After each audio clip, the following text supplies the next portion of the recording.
All right, so today we're diving into something that I think a lot of us can relate to. Rejection. Uh, yeah.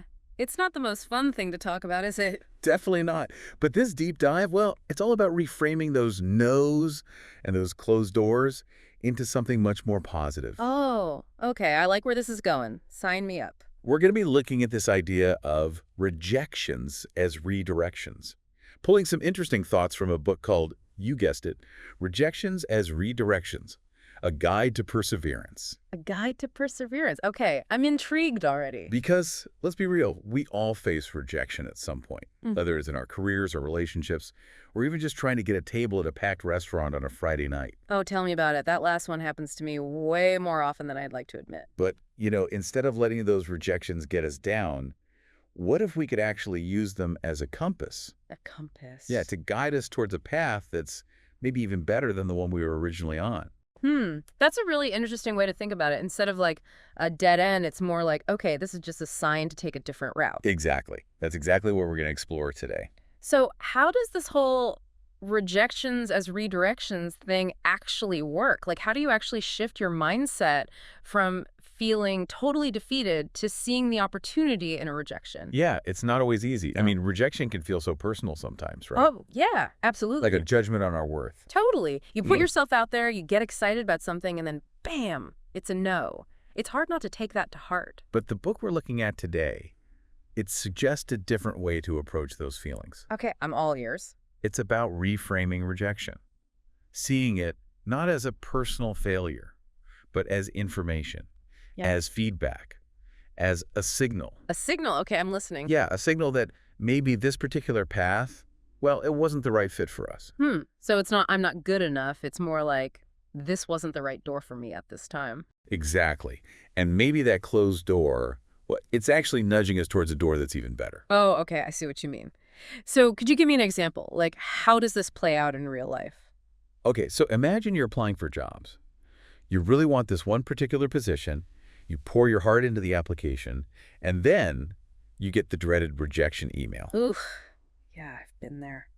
But what if, and stay with me here, what if that rejection actually frees you up to pursue something else? Something else? Yeah, an opportunity that you hadn't even considered before.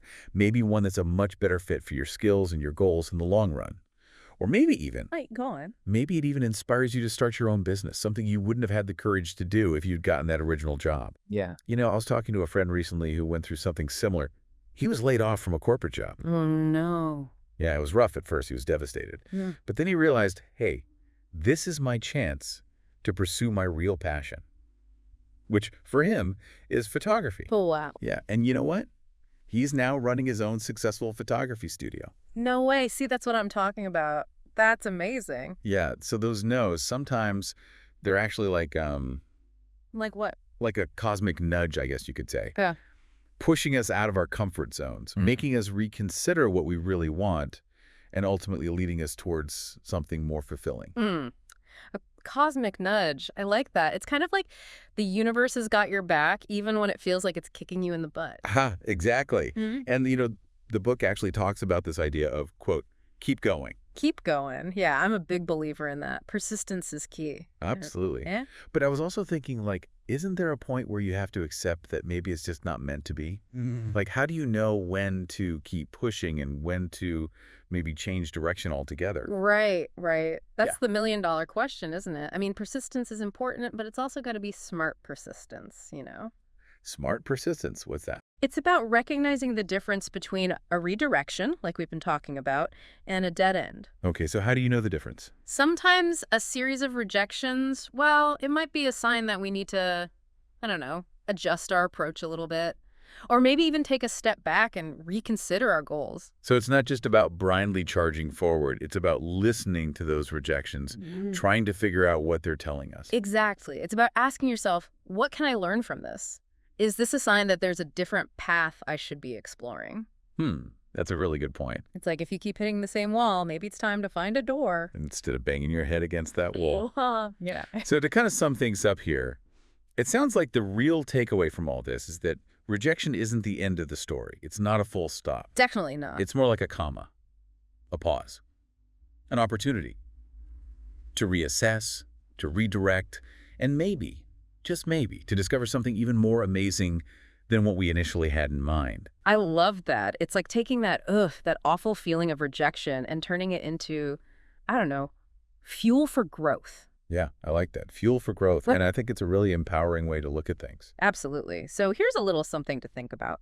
If every rejection is a redirection, what seemingly negative experiences in your own life might actually be holding the key to something better? Oh, that's a good one. Yeah, think about it. Take a look back at those times when you got a no, you faced a setback, and see if maybe, just maybe, those experiences led you to where you are today. You never know. You might be surprised at what you discover. That's a great point to end on. Thanks so much for joining us today for this deep dive. It's been a pleasure. And remember, folks, keep going. Even when it feels tough, just keep going. You never know what amazing things might be waiting around the corner. Until next time.